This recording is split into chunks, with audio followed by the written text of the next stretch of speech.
I appreciate you clicking on this video. Like, subscribe, all the stuff down below. It means a ton. Check out the eBay store. Check out the Patreon. Giving away Reveal 3.0 on the Patreon. You got to be a member of the Patreon to have a chance to win it. Somebody's going to win it.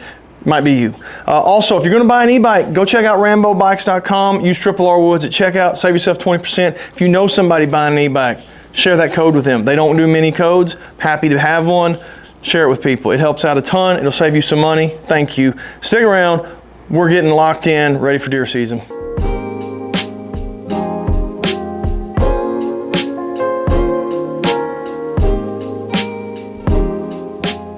All right, so I had a video about kind of getting locked in, getting everything, last minute deal, getting everything ready to go. We're about 4 days away from deer season. If you're watching this, deer season's probably started. As far as like our early season hunts have started. My bows aren't necessarily ready to go yet. So we did the Mach 30, it's over there, quiver on, the arrows that I'm gonna hunt with, the broadheads I'm gonna hunt with. My setup over there is done, ready to go. This Mach 33, love this bow. I'm gonna hunt with both bows this year. Fantastic bow, love this setup. I gotta find out what arrows we're gonna shoot. I've got like arrows without nocks. Some nocks don't work. We got to figure that out. Get some new broadheads on there. You'll see what broadheads I'm using here in a minute. Leave a comment down below. That's the question. What broadheads are you shooting this year? I'm going to shoot 2 or 3 different ones and see which ones I like the most. Leave a comment and tell me which broadhead you're using this year. I think that's always interesting to see. So first thing we're going to do, I've got some arrows that I need to get field points on, get tips on. I'd like to shoot the white and green fletchings. They're fletched the same. I've just got some of them from the prior year that have all yellow because I thought I could see them better at Total Archery Challenge and Shot 3D, which I think I could, but that's why there's different colors. I'd like to use these just because they got a white wrap. They've got white fletchings. I think obviously for seeing blood, they would be better. But I've got to get them ready to go. I got to get tips on them. Got to make sure all the nocks work. So that's the first thing we're gonna do. We're gonna go out and shoot about 40 yards and at least try to get us 3 or 4 or 5 with nocks that work, come on, and are bright. So that's step one. All right, 40 yards. We're shooting at this dead nuts target down there. I don't know if you can see it, but those are awesome targets. Just kind of make sure they all fly good. We don't want any weird flyers getting mixed in with a broadhead.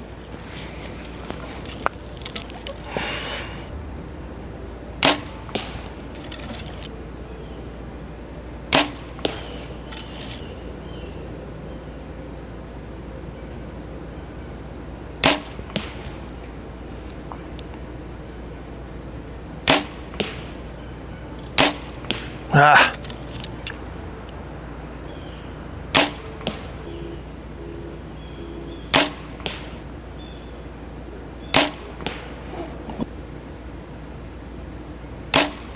So we got, I don't like these later ones that are grouping back here quite as much. This one, it was me. I punched that one. I think I like these 4 here.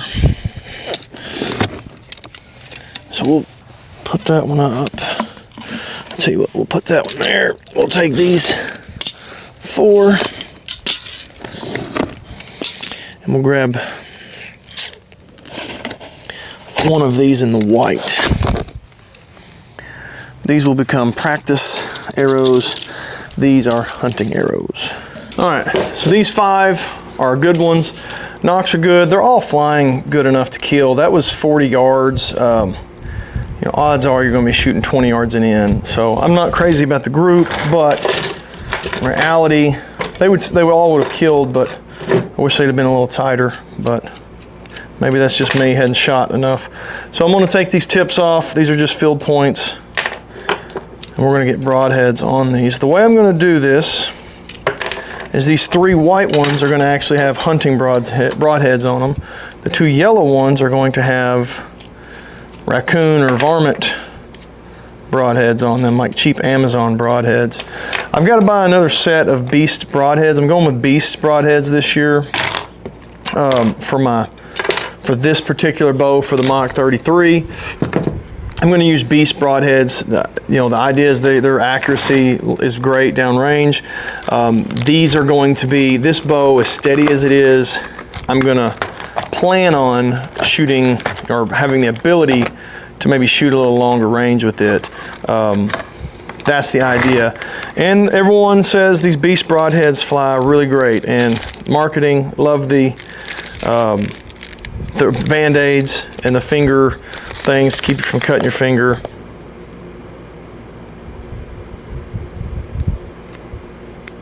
Wow. So they lock in like this. So pretty cool. Excited to shoot a deer with these. I mean, I've just seen such great reviews on them. Beast broadheads. I think those are going to be pretty cool. I do need to get another pack. I bought the pack that had a practice tip. I'm big on, let's see if I can get this out without. I'm big on like the practice tips. The G5 Mega Meats, I've got practice tips with them too. I'm a big believer in having some practice tips that you shoot during season. All right, so there's our two beasts. I've got a practice tip I'll put on the other arrows. Now I'm going to put these Amazon arrows for raccoons and things like that on these two yellow ones. And I've got one kind of open to whatever. All right, so I've got two Amazon arrows ready to go for raccoons, two beasts. I've got one, I'm not even gonna put anything on it yet. I might put something on it just to, so I'll remember which one was my best arrow, if you will, for hunting with, but I'm not planning on shooting this unless it would be like a raccoon or something, but just an old broadhead I had laying around. So let's get the quiver. The Amazon arrows and this random crimson talon will go on the edge.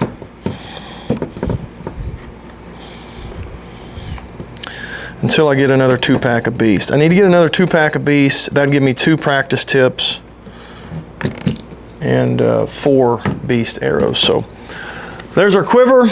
I actually have a quiver mount on this bow, which is rare, which is one more step, causes you a little bit of grief. But it is nice to be able to stand your bow up. All right, so let's get our practice arrows ready. These are our practice arrows. Good, not great, good enough, if you will. I'm gonna put this beast on there. We're gonna shoot it a few times just to see how it flies. The other ones just have a 100 grain field tip on there, so no problems there. I really should weigh them. I wish I hadn't put them in there yet. I'd like to weigh them, just make sure that the beast is coming in at a true 100 grains. Because if it's a 5 grains off or whatever, it might make a little bit of difference. So this one's actually coming in a little lighter with the practice tip versus the 100 grain. A couple grains lighter. I normally would not shoot with this extra weight on the side, so that's going to throw me for a loop.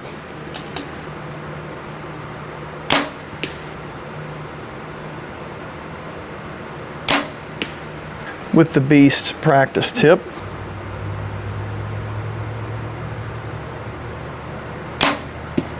All right, so you can see our 3 practice tips grouping really well, a little higher than maybe I'd want them to be, just by an inch or 2, which 40 yards, I'm not too worried about that at the moment. Cool target, these Dead Nuts targets, if you ain't checked them out, you need to check them out. Really cool. And over here, the beast practice tip, right where I was aiming, flew perfect, everything you asked for. So Mach 33, it's pretty much quick and easy. It was an easy setup because I've been shooting this bow all summer. I took it to Shot 3D, TAC, took it all over the country. I've been shooting these arrows for a long time, so I feel pretty confident in these arrows. I've got a bunch of them, which is a great convenience, because if one's nock's missing or outsert's out or something like that, I gotta go grab another one. That's what makes this so quick and easy to get set up. But this setup this year, Mach 33, I've got a UV3 XL SE. So I've got multiple pins in here, 20, 30, 40 is the setup on them. There's a bonus pin at the bottom, but I don't even use it. When I go up to top, it's at 20, but I can actually dial it down if I want to. So I'm gonna have this potentially on some field edges where maybe I get a little further shots. You know, I shoot 50 yards all the time right out here. 40, 50 yards, I shoot them all the time. So for me to stretch out on the field 40, 50, even 60, it wouldn't be the end of the world. It's not, not something I don't practice, so I can do that pretty easy.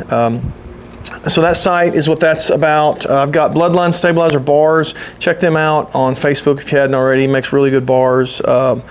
I've got a Hoyt Hoyt Ghost Sticks 2 down here. I'm shooting Easton Axis long range micro diameter arrow. 2 Beast broadheads at the moment. 2 more will be coming, so be looking forward to that. I've got an Ultra Rest QAD on here. Integrated, love it. Hasn't let me down. Super silent. Can't go wrong with the QAD. I've got the UV grip on there as well. I got a lot of weight on here because, again, I might be shooting it a pretty long range, a pretty long ways. I will be putting on here a Tactacam 6.0. I don't have it on here yet. It's still on here from last year, but I'll mount that onto my bar. So when I get my bar on, I'll be able to twist it on, it'll line up here as well. So a little more weight out front with this, but you know, I got to get the shot, so I got to get the kill shot, so I'll have to have that on there as well. When I walk in, I have these in my bag, so if I'm saddle hunting, I'll have this in my bag. When I get out there and get in the tree, get my bow pulled up, all I'll do is slap on those quick disconnects. So I'm not lugging it around like this, as heavy as it is. Obviously I could shoot it without them, and at 20 yards and 30 yards, it'd be no problem. But if I were to need a 50 or 60 yard shot, having that extra weight is really nice. So I've got quite a bit of weight on there. Makes a big difference and helps a bunch. Love this bow.